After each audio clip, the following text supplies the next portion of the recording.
Bwana, tumeshuhudia Simba baada ya kukosa kombe fainali ya shirikisho. Tumeshuhudia jana akicheza mechi na Singida Fountain Gate.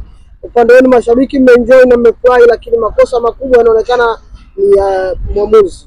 Mlilalamika mechi ya Zanzibar mwamuzi ameumiza, na jana nyinyi Singida wanalalamika mwamuzi Elisasi ameumiza.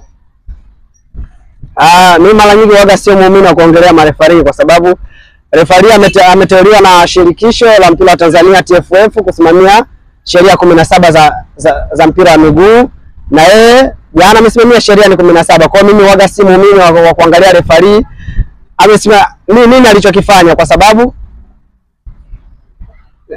refari yeye ndio mwenye maamuzi ya mwisho, na yeye ndio anasimamia sheria 17 na ndio mwenye mamlaka ya kutofasiri sheria 17 za mpira wa miguu. Kwa mimi waga si muumini wa kuangalia hilo kwamba muamuzi kafanya nini. Kama ni makosa ya kibinadamu kayafanya ni yeye kama yeye, lakini mimi huwa ni muumini wa kuangalia sheria 17 zinasemaje katika mpira wa miguu. Kwa upande wako wewe unaona sheria 17 jana muamuzi alizifuata? Tukisema tuongelee mpira na sheria 17 zinaposema, kwa sababu sheria 17 ni katika sheria ni 17. Kuna sheria ambayo inasema muamuzi ana mamlaka ya kutendea haki mpira, na ana mamlaka ya kutoa kila adhabu ambayo inatokea ni kwenye mpira. Kwenye mechi ya jana ukiangalia dhahiri shahiri kwamba kuna namna Singida Fountain Gate ni kama kuna maamuzi ambayo yalikuwa hayapo fair kwa upande wao, kwa sababu kuna makosa ni kama mawili ambayo yalikuwa clear ni penalty, lakini muamuzi ni kwa matakwa yake, sijui ametumia lengo gani au kipengele kipi cha yeye kutofasiri sheria 17 ni mpaka ni kwa nyuma Singida penalty, lakini kiuhalisia kwenye sheria 17 ila ni penalty clear.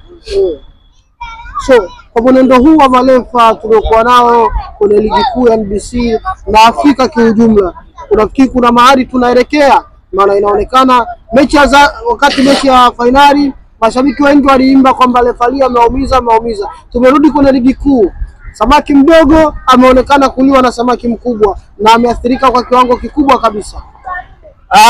Yaani tukisema tuzungumzie ni swala la waamuzi, umekuwa ni ugonjwa wa Afrika nzima, sio ni ugonjwa wa Afrika nzima, ni ugonjwa wa dunia nzima, kwa sababu tukumbuke Jose Mourinho alishawaga ni kusema kipindi saa Alex Ferguson alikuwa ni kocha na Man U, alishawahi ni kusema kwamba unapocheza na Manchester United ili upate penalti labda mchezaji afe uwanja ndani ya 18 au avunjike mguu kabisa, ndipo unaweza ukapata penalti, lakini la sivyo ni vigumu kupata penalti katika uwanja wa Old Trafford. Ni kipindi ambapo yupo ni Jose ni Ferguson. Kwa hapo inakupa picha kwamba ugonjwa ni wa marefari haupo Afrika tu, upo duniani kote. Tukumbuke misimu miwili nyuma Pep Guardiola alishawahi ni kusema kwamba kuna namna ambayo marefa ni wa England ni wanatengeneza kwamba yeye asichukue ubingwa wa back to back mara 3, kwamba Liverpool anatengenezewa ajawe bingwa, na kama kuna baadhi ya mechi ambazo muamuzi alikuwa anachezesha za Man City zilikuwa ni mechi ambazo Man City anastahili kushinda, lakini kutokana na aina ya wachezaji marefari wanapochezesha zile mechi ni Man City apoteza ile mechi, kwa ikampelekea Pep Guardiola kutoa kauli kusema kwamba ni msimu ambao amehudumiwa na marefa ambao wanaonyesha dhahiri shahiri kwamba hawahitaji tena ni Man City chukua ubingwa. Kuliko ugonjwa wa marefari haupo Afrika peke yake, ugonjwa wa marefari ukiangalia ni kwenye engo ni ya football, upo duniani kote. Kwa hiyo tusiangalie Afrika kwa sababu limetokea Afrika, tuangalie duniani kote kwamba matatizo ni marefari yakoje. Sisi ni tunaongelea ni kwenye ligi kuu. Je, wangapi ni wanafuatilia championship? Wangapi ni wanajua ni maamuzi ambayo ni yanatolewa na marefari kwenye championship? Kwa ugonjwa ni wa marefari. Sisi ni tumekalili kuangalia mechi ya Simba na Yanga na Azam zinapocheza ndio tunaangalia makosa ya marefari, lakini turudi kwenye championship tukaangalia mashindano ya championship ni ugonjwa wa marefari wote.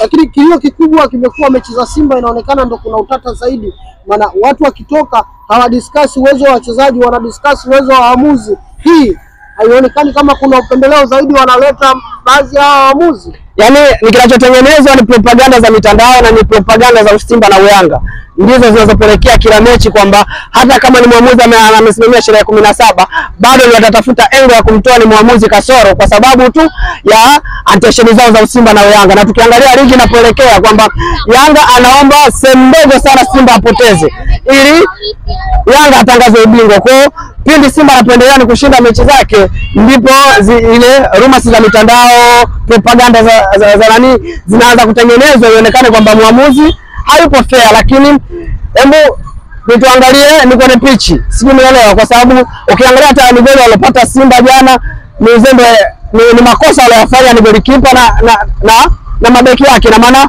mawasiliano hayakuwa mazuri pasavyo. Mawasiliano yao yalikuwa mabovu, walikupelekea hatua Singida ni kuruhusu goli. Kwa hiyo ni romance ambazo zinatengenezwa za Usimba na Uyanga ndizo zinazopelekea kila siku ni tuone kwamba marefari ni wa Tanzania ni wabovu, ndio ambao wanawaaminisha kwamba Tanzania hakuna marefari wazuri, kwa sababu tumekariri kuangalia mechi ya Simba na Yanga.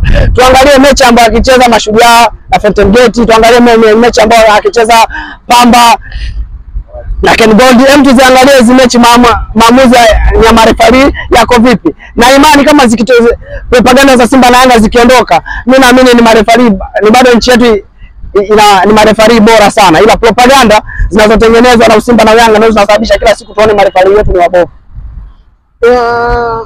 Kilichopo sasa hivi ni mechi ambayo inasubiriwa, ni mechi ya Juni 15 ambayo itakutanisha Simba na Yanga. Kuna mechi ambayo inaenda kuchezwa ya Simba wanaenda kucheza na Fountain Gate, mechi ya kombe la FA, wanaenda kukutana tena mara ya pili.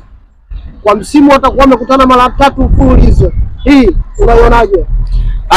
Kwanza nipongeze uongozi wa Simba.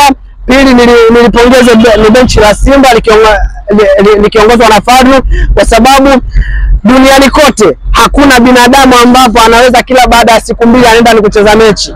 Mwenye uwezo huo ni robot peke yake.